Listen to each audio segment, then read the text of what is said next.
Jackson. And he fires one, but incomplete. Critical play in this football game, because if they pick up the first there, that clock keeps rolling. Has to be a little frustrating for them because they know that if they pick up a first down there and continue to eat away at the clock, really increases their chances of closing this one out. Now they're likely going to have to give the football up and sweat it out on the sideline.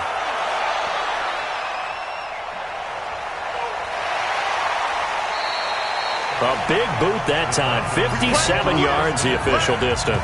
And the Falcons will be taking over 1st and 10. Atlanta now coming out on the field. And last time out, another missed field goal, so maybe their confidence wavering a little bit right now in the kicking game. And I'm with you on that. I think at this stage, they'd love to not run him back out there in a tough situation. But let's face it, they may have to. So right now, the head coach is talking to the offense coordinator and saying, call this game like we're going to put it in the end zone. Let's try and take the field goal out of it. That one goes for 24 yards. Fourth quarter, every drive so critical, and you figure may only get one more shot after this, so a touchdown's imperative on this drive. It is, but you also have to think to yourself in play calling, don't hold anything back. Don't save it for the second touchdown. You got the first one for the second one to even matter. Took just one play to move all the way to the 44 as they try again on first down. He'll look to throw. And a dump off here to Robinson. They'll get a couple yards on that one, and it'll bring up a second down.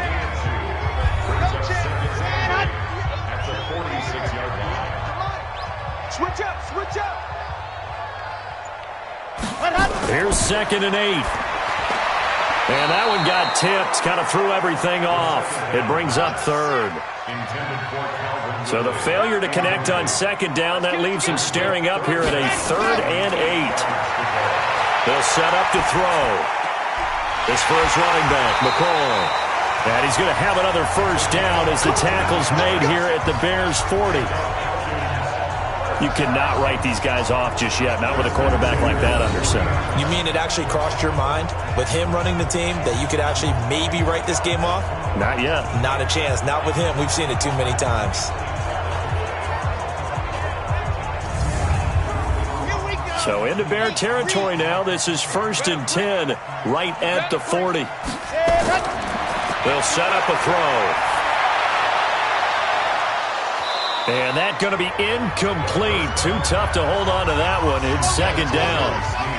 So 2nd down and 10. Once again, they'll go from the 40. 2nd and 10. And he gets this one to Ridley complete. And brought down, but able to get it to their 30-yard line. This has to go down as one of the simpler routes in the playbook, but oh so effective. Nice completion there. Keeps the sticks moving.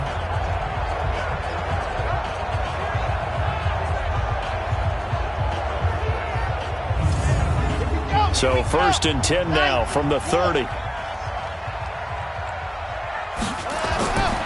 Back to throw. And this will be incomplete.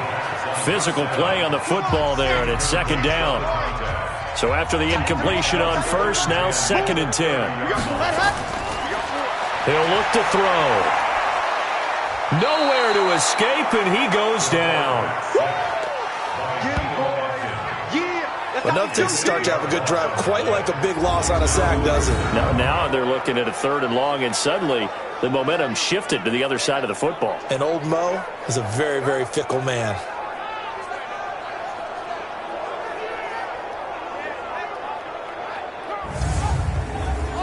Ninth play of the drive now on 3rd and a country mile. Looking to throw. It's complete to Snead. And he gets it down a yard or two shy of the 30 before he's out of bounds. They get 7 there, but it brings up 4th. As expected, they're going for it to keep the drive alive. And it's knocked away and incomplete. Dan Quinn's guys unable to come through there on 4th down. And the Bears will get the football back.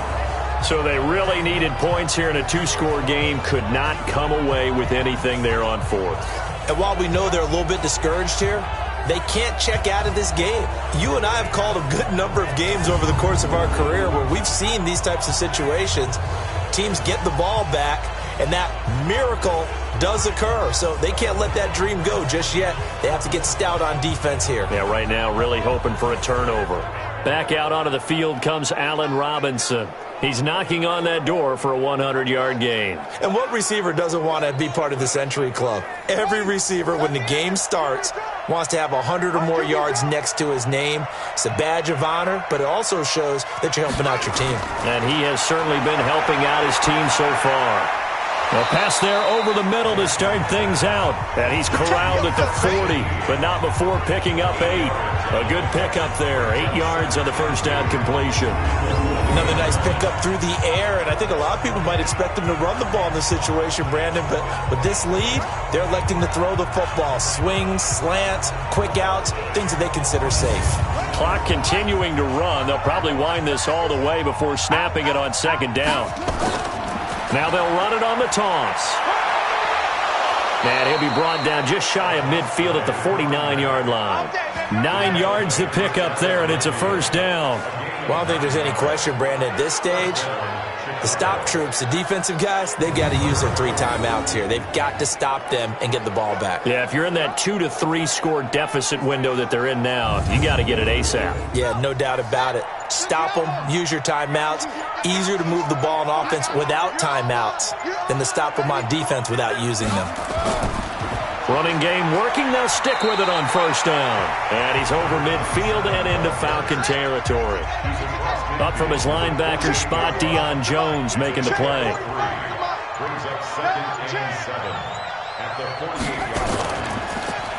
A quick throw out wide, caught by Robinson.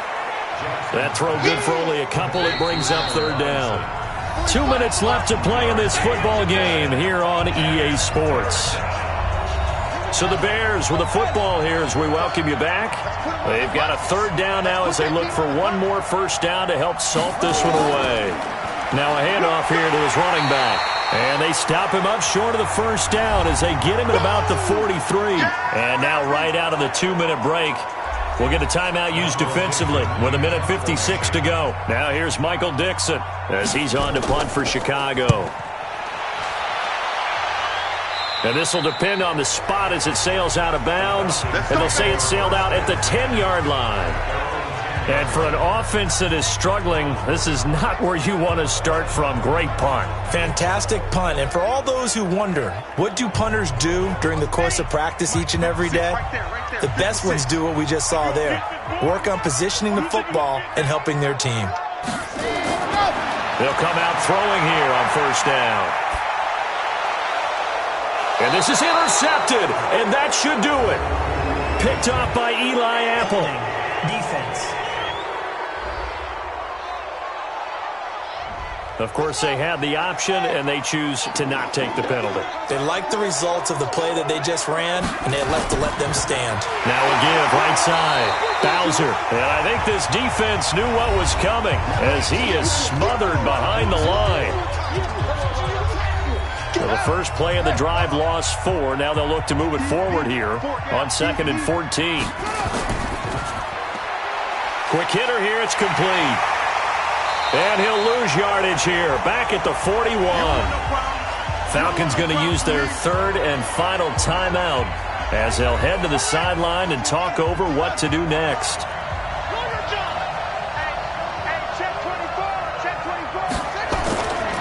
And they'll go on the ground. And this play going to be stopped in its tracks at the 32, and obviously well short of the first down. 9 yards on the carry there, but it'll be 4th down now. And that's the kind of run that gets everyone excited on offense. And, you know, oftentimes the guys who carry the ball are the ones in the huddle doing the chirping. Right now, I think it's the offensive line telling them, run it again. We are right there about to break a big one. On 4th down, Matt Nagy willing to settle for 3. This is a 49-yard attempt, right hash. And that is not going to get there. Oh, he missed it short. It's no good. And this score will stay right where it is. Well, it's still a good-sized lead, so they haven't necessarily needed him, but this is now 2 missed field goals for him in this game so far. Yeah, and the question now is, will he be prepared when they do need him? Whether that's later in this game or sometime down the line, having a kicker you can count on is definitely imperative. So all eyes on the Falcons. Down on the scoreboard. And time, a huge factor. Their 5-game winning streak hanging in the balance here. They go back to the air here after the INT on the last drive. Nowhere to go here. He lost the football. And this is picked up by the Bears. And they are going to set up shop at the 32-yard line. Well, that drive wasn't a case of wanting to put points on the board. It was needing to, having to, and they didn't get it done. Yeah, didn't get it done, and now you look at the situation and the point differential, 2 scores, pretty much game, set, match. How about the takeaway, though, huh? How about those defensive guys? The Bears offense now gets set to head back onto the field. And with the defense out of timeouts, powerless to stop the clock, this should just be a couple of kneel downs. From the 32 now, here's 1st and 10. The win for the Bears just around the corner. They go down to a knee.